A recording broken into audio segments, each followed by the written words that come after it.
we learned of this video filmed in central Doha, the capital of Qatar, showing a group of workers basically what looked like in the middle of a traffic jam and a lot of cars honking, but as far as we can tell, peacefully protesting.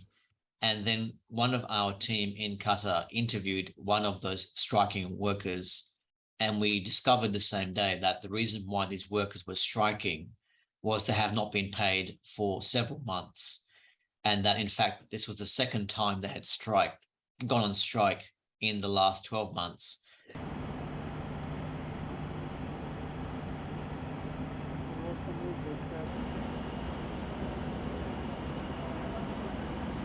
Is this really the reality coming out? And that because the tournament is scheduled to take place, Qatar's got it, that they go, well, you know what, they can't take it away from us now, so we'll just take things forward the way that we'd like to.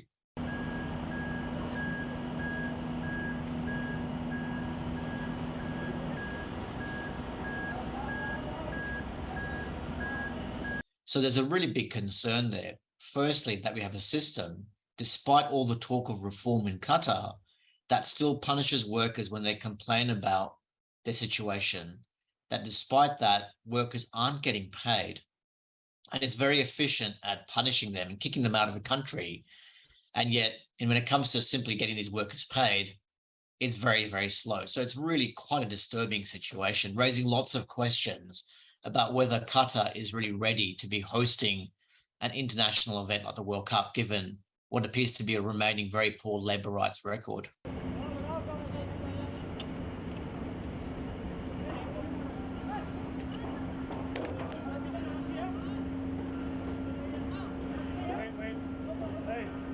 Quite frankly, if this is what's happening to a group of workers complaining about not being paid this close to a World Cup, what's going to happen to Qataris or anyone during the World Cup that takes that moment to exercise their human right to express their opinions, their concerns about the society, about gay people, about women, about other workers who might talk about other issues? If this is what's happening a few months with a few workers just talking about not being paid, what's going to happen to all those other people that might want to exercise their human rights during the World Cup?